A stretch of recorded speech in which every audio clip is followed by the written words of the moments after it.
తాకట్టులో ఉన్న బంగారాన్ని విడిపించి ఆ రోజు ఆన్లైన్ రేటుకే మేము కొంటాం. Sharma gold company. నమస్తే, వెల్కమ్ టు సుమన్ టీవీ. నేను మీ యామ్ని. ఈ నెల జూలై నెలలో 16వ తారీఖు నుంచి 31 వరకు 12 రాశుల వారికి ఏ విధంగా ఉంటుంది, వాళ్ళకి సంబంధించిన పరిహారం తెలియచేయడానికి ప్రస్తుతం మనతో ఉన్నారు ప్రముఖ జ్యోతిష్య వాస్తుశాస్త్ర పండితులు బ్రహ్మశ్రీ నందిబట్ల శ్రీహరి శర్మ గారు ఉన్నారు. గురుగారితో మాట్లాడి మనకున్న సందేహాలను అడిగి తెలుసుకుందాం. నమస్కారం గురుగారు. వాగర్థావివ సంపృక్తౌ వాగర్థ ప్రతిపత్తయే జగతః పితరౌ వందే పార్వతీ పరమేశ్వరౌ. సదాశివ సమారంభాం శంకరాచార్య మధ్యమాం అస్మదాచార్య పర్యంతం వందే గురు పరంపరాం. ఆదిత్యాయ చ సోమాయ మంగళాయ బుధాయ చ గురు శుక్ర శనిభ్యశ్చ రాహవే కేతవే నమః. శృంగేరి పీఠాధిపతులకి, కంచి పీఠాధిపతులకి నమస్కారములు తెలియజేసుకుంటూ కార్యక్రమాన్ని ప్రారంభిద్దాం. గురుగారు, ఇప్పుడు జూలై 16 నుంచి 31 వరకు అండి, అసలు మీనరాశి వారికి ఏ విధంగా ఉంటుంది? జూలై 16వ తారీఖు నుంచి 31వ తారీఖు వరకు మీనరాశి వారికి ఏ విధంగా ఉండబోతుందో తెలుసుకునే ముందు ఈ యొక్క గ్రహ సంచారం మీనరాశి వారికి ఏ విధంగా ఉందో తెలుసుకుందాం. రాశిలోని రాహు, సప్తమందు కేతు, అలాగే వ్యయమందు శని మరియు తృతీయమందు కుజ గురుల యొక్క సంచారం, పంచమ స్థానమందు రవి బుధ శుక్రుల యొక్క సంచార ప్రభావం వెరసి చూసుకున్నట్లయితే ఈ యొక్క పాపగ్రహ సంచార ప్రభావం అధికంగా ఉన్నటువంటి కారణం చేత కొన్ని విషయాల్లో ఇబ్బందికర పరిస్థితులు అనేటువంటివి మీరు పొందుతారని చెప్పవచ్చు. సమయానికి భోజనం చేయలేకపోవడం కావచ్చు, సమయానికి నిద్ర పట్టకపోవడం అనేటువంటి విషయాల్లో మీరు ఎక్కువగా బాధపడతారు. ఇక ముఖ్యంగా గమనించుకున్నట్లయితే లిటిగేషన్ సంబంధించినటువంటి వాటిలో మీరు జాగ్రత్తలు పాటించండి. ఎదుటి వాళ్ళతో మీరు ముఖ్యంగా వాగ్దానాలు మాత్రం చేయకండి. అయితే ఉద్యోగార్థులకు సంబంధించినటువంటి బదిలీలు జరిగే అవకాశాలు ఉన్నాయి కాబట్టి మార్పులు చేర్పులు జరుగుతాయి. అలాగే నిరుద్యోగస్తులు కష్టపడితే తప్ప ఉద్యోగాన్ని సాధించలేనటువంటి పరిస్థితి. ముఖ్యంగా విద్యార్థులకి నూతన విద్యా ప్రవేశంలో అనుకున్నటువంటి చోట కళాశాలలో మీకు సీట్ సంపాదించుకునే అవకాశాలు గోచరమవుతున్నాయి చెప్పొచ్చు. ఇంకా ముఖ్యంగా గమనించుకున్నట్లయితే వ్యాపారస్తులకి సంబంధించి ప్రధానంగా మీకు యోగదాయకమైనటువంటి పరిస్థితిని పొందుతారు.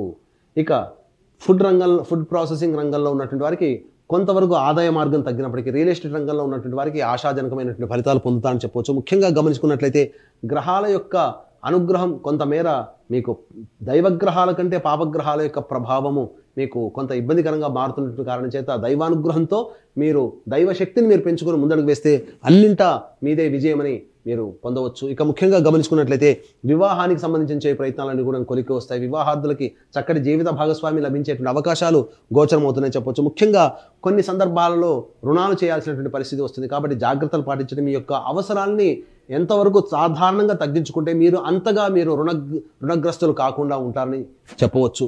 ఇక ఏ తర్వాత చెప్పొచ్చిందంటే ఏ వ్యక్తికైనప్పటికీ కూడా సమస్యలన్నీ కూడా ధనపరంగా వస్తాయి కాబట్టి ఈ యొక్క ధనపరమైనటువంటి సమస్యలు 70% మనుషులకి ఉంటాయి. ఆ సమస్యలు ధనపరమైన సమస్యలు 70% ధనంతోనే తీరుతాయి కాబట్టి దీన్ని దృష్టిలో పెట్టుకొని ఈ యొక్క 16వ తారీఖు నుంచి 31వ తారీఖు వరకు ఏ విధమైనటువంటి పరిహారాలు పాటించుకోవాలి, అలాగే ముఖ్యంగా ఏ రోజుల్లో మీకు ధనాదాయం బాగుంటుంది, ఏ రోజుల్లో ధన ఖర్చులు అధికంగా ఉంటుంది, మానసికమైనటువంటి ఇబ్బందులు ఎప్పుడు ఉంటాయనే విషయాల గురించి క్లుప్తంగా తెలియజేసుకుందాం. ముఖ్యంగా మీకు 16వ తారీఖు నాడు కనుక చూసుకున్నట్లయితే మీకు ముందుటి రోజు అలాగనే ఈ రోజు కూడాను అధికంగా ఖర్చులు అయ్యే అవకాశం ఉంటుంది. మానసికమైనటువంటి ప్రశాంతత లోపిస్తుంది. ఏ పని ఎందుకు కూడా శ్రద్ధ లేకపోవడం, తద్వారా అధిక ధన వ్యయం అవ్వడం ఈ యొక్క కారణంగా చెప్పవచ్చు. ఇంతకుముందే కనుక మీరు ప్లాన్ చేసుకొని ఈ రోజున మీరు ఖర్చు పెట్టుకోవాలనుకున్నప్పుడు ఆ రోజున ఆకస్మికమైనటువంటి ధన ఖర్చులు ఉన్నాయి కాబట్టి వెరసి తోడై ఇబ్బడి ముబ్బడిగా ఖర్చు అవుతుంది. కాబట్టి మీ యొక్క అవసరాన్ని తగ్గించుకోవడమో లేదా మీ యొక్క అవసరాలకు సంబంధించిన ఖర్చులను వాయిదా వేసుకోవడం చాలా మేలైనటువంటి విషయాన్ని గమనించుకోవాలి. ఇక 17వ తారీఖు 18వ తారీఖు కనుక గమనించుకున్నట్లయితే సంతానపరమైనటువంటి చిక్కులు ఎదురయ్యేటువంటి అవకాశాలు ఉన్నాయి కాబట్టి సంతానపరంగా చిక్కులు, సమస్యలు, సంతానపరంగా ఖర్చులు పెరుగుతాయి. మీ యొక్క సంతానంతో వాగ్వివాదాలు చోటు చేసుకుంటాయి కాబట్టి మీ యొక్క సంతానంతో మౌనంని ఆశ్రయించినట్లయితే తప్పకుండా మీకు చాలా మటుకు గృహంలో ప్రశాంతతని మీరు పొందుతారని చెప్పవచ్చు. ఇక 19, 20, 21, 22, 23 ఈ యొక్క 5 రోజుల పాటు ఉల్లాసవంతమైనటువంటి ఆనందభరితమైనటువంటి రోజులు మీరు పొందుతారని చెప్పవచ్చు. ఇక ఇంతకుముందు మీరు తీసుకున్నటువంటి నిర్ణయాలు అమలుకు సంబంధించిన విషయాలకి సంబంధించి కదలిక 19, 20, 21 తారీఖుల్లో మీకు గోచరమవుతుంది. ఇక ముఖ్యంగా గమనించుకున్నట్లయితే మీరు ఎన్నాళ్ళ నుంచో అనుకున్నటువంటి పెండింగ్ పనులు పూర్తి చేసుకున్నామనేటువంటి ఒక సంతృప్తి భావన, లేకపోతే ఒక మంచి పని మన జీవితంలో జరిగిందనే భావన కావచ్చు, లేకపోతే ఏదైనప్పటికీ కూడా ఏ రంగంలో ఉన్నటువంటి వారికి కూడాను కొంత ఉత్సాహము, ఆనందంతో సంతోషంగా గడిపేట అవకాశం 19, 20, 21 తారీఖులో గోచరమవుతుంది. ఇక 22, 23 తారీఖులో చూసుకున్నట్లయితే అన్ని రంగాల్లో ఉన్నటువంటి వారికి ముఖ్యంగా అధిక ధనాదాయం కలుగుతుంది. ఎటువంటి ఇబ్బందులు మీకు చేకూరవు. ఇక ప్రధానంగా చూసుకున్నట్లయితే 24-25 తారీఖులో కనుక చూసుకున్నట్లయితే అధిక ధన వ్యయం అయ్యే అవకాశాలు ఉన్నాయి. సరిగ్గా నిద్ర పట్టకపోవడం, సమయానికి భోజనం చేయకపోవడం, అలాగే ఇతరత్ర విషయాల్లో అన్ని రకాలుగా ఇబ్బందికర పరిస్థితులు ఈ యొక్క 24-25 తారీఖుల్లో మీకు గోచరం అవుతాయి. కాబట్టి జాగ్రత్తలు పాటించండి. ఖర్చులకు సంబంధించిన వాటిని ఎంతవరకు మీరు మినిమైజ్ చేసుకోగలిగితే అంత భవిష్యత్తులో మీరు కొంతవరకు మీరు లాభాన్ని పొందుతారని చెప్పవచ్చు. ఇక 26-27 తారీఖులో కనుక గమనించుకున్నట్లయితే ప్రధానంగా ఈ సంబంధించినటువంటి సంతోషకరమైనటువంటి వాతావరణం, బంధుమిత్రులతో ఈ యొక్క సమయాన్ని గడిపే అవకాశాలు ఎక్కువగా ఉన్నాయని చెప్పొచ్చు.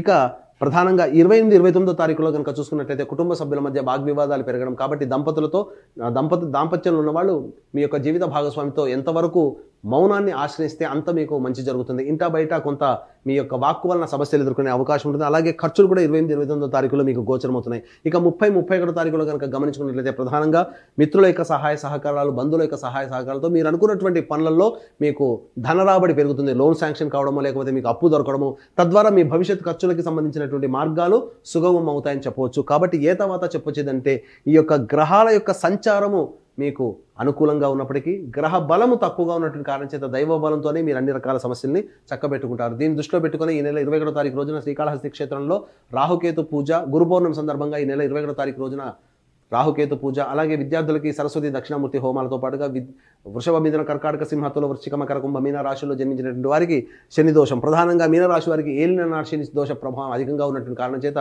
శనీశ్వర హోమాలు అనేటువంటి జరిపించడం జరుగుతుంది. అలాగే వివాహం, ఉద్యోగం, దాంపత్యం, అనారోగ్య సమస్యల నివారణకి 18 రకాల హోమాలు కేవలం 1500 రూపాయల రుసుముకి మీ యొక్క గోతనామాలతో చేయించడం జరుగుతుంది. అలాగే ఒక్కొక్క క్షేత్రంలో మీ యొక్క జాతకరీత్యా వచ్చే సమస్యలకి సంవత్సరం పొడుగుతా కూడా నమోదు చేసుకోవచ్చు. కార్యక్రమ తంత్రం కాంటాక్ట్ చేసి పూర్తి వివరాలు తెలుసుకోండి. గురుగారు, మీనరాశి వారికి సంబంధించిన పరిహారం ఏంటంటే అసలు? మీనరాశి వారికి ప్రధానంగా చూసుకున్నట్లయితే గ్రహాల యొక్క అనుగ్రహం సంపూర్ణంగా లేదమ్మా. కాబట్టి నవగ్రహాల చుట్టూ శివాయ నమః అంటూ 27 ప్రదక్షిణలు చేసి ఆ నవగ్రహాలకి సంబంధించినటువంటి విధానంగా ఈశ్వరునికి అర్చన జరిపించుకోండి సంధ్యా సమయంలో సాయంకాలం పూట. ఇక ప్రతిరోజు కూడాను కాలభైరవాష్టక పారాయణం కనుక 3 సార్లు చేసినట్లయితే తప్పకుండా మీకున్నటువంటి గోచారరీత్యా వచ్చేటువంటి సమస్యలు పరిష్కారం అవుతాయి. ఇంకా మీకు సమస్యలు పరిష్కారం కాలేదు, ఇంకా సమస్యలు పెరుగుతున్నాయంటే మీ యొక్క జాతకంలో దుర్దశలు జరుగుతున్నట్టు కారణం. కాబట్టి దగ్గరలోని మంచి ఉపాసనాపరులైనటువంటి జ్యోతిష్యులను సంప్రదించి మీ సమస్యలు కనుక పరిహారాలు కనుక పాటించుకున్నట్లయితే ఈ నెలలో కాకుండా భవిష్యత్తులో వచ్చేటువంటి సమస్యలు కూడా పరిష్కారం అవుతాయని చెప్పడంలో ఏమాత్రం సందేహం లేదు. గురుగారు, జూలై 16 నుంచి 31 వరకు అండి అసలు మీనరాశి వారికి ఏ విధంగా ఉంటుంది, ఎలాంటి పరిహారం చేసుకుంటే మంచిది, ఈ విషయాలు మాకు తెలియజేసినందుకు ధన్యవాదాలండి. సర్వం శ్రీ ఉమామహేశ్వర పరబ్రహ్మార్పణమస్తు. సుమన్ టీవీలో మీ పర్సనల్ అండ్ బిజినెస్ ప్రమోషన్స్ కోసం కింది నెంబర్కి కాంటాక్ట్ చేయండి.